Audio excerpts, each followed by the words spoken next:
El artículo 60 de la Constitución capitalina señala que ninguna persona podrá ser desalojada sin mandamiento judicial emitido de conformidad a las disposiciones constitucionales y legales aplicables al caso concreto. Sin embargo, la mayoría de los desalojos que se han llevado a cabo los últimos meses han violado dicho artículo. El 10 de julio, 5 familias que habitaban en el predio marcado con el número 250 de la calle General Pedro Anaya en la alcaldía de Coyoacán fueron desalojados. A decir de los vecinos, lo hicieron con violencia. Dijeron que sujetos que se identificaron como parte de la Secretaría de Seguridad Ciudadana llegaron en la madrugada rompiendo chapas, amedrentándolos y sin ningún documento que justificara el desalojo.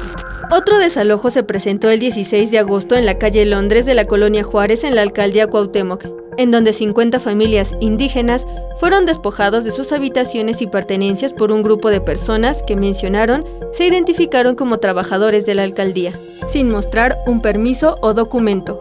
El 14 de octubre, cerca de 17 familias fueron desalojadas de un inmueble ubicado en Avenida Coyoacán y Matías Romero en la Colonia del Valle.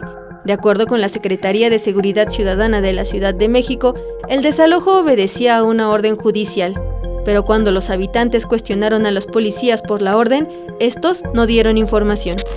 En la mañana del 15 de octubre se suscitó el desalojo del inmueble ubicado en la calle Adrián Brauer 274 en la alcaldía Álvaro Obregón. Este hecho generó una trifulca entre policías y habitantes del lugar, dejando 7 lesionados. Quienes vivían en el lugar señalaron que nunca se les notificó del desalojo y que ellos contaban con documentos que los avalaba como propietarios. A pesar de esto, los policías realizaron el desalojo. Mariana Sánchez, 21 Noticias.